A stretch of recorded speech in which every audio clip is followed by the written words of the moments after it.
حضور نے فرمایا کہ کوئی شخص جب گناہ کر رہا ہوتا تو اس کے دل میں ایمان نہیں ہوتا. مسلمان تو وہ ہوتا ہے لیکن ایمان دل میں نہیں ہوتا.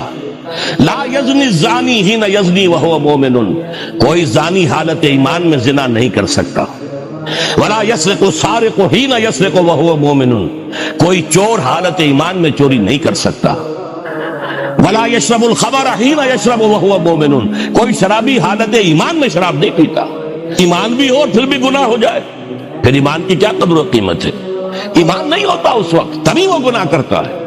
ایک شخص طے کر لے کہ نہیں مروں گا مگر فرما برداری کی حالت میں، چونکہ موت کا کچھ پتہ نہیں کب آ جائے، لہذا اس آیت پر عمل صرف اس وقت ممکن ہے جب کوئی لمحہ بھی معصیت میں نہ بسر ہو. تب یہ ہے کہ آپ کہہ سکتے ہیں کہ نہیں مروں گا مگر حالت فرما برداری میں. اس پر عمل کرنا کوئی آسان کام نہیں ہے.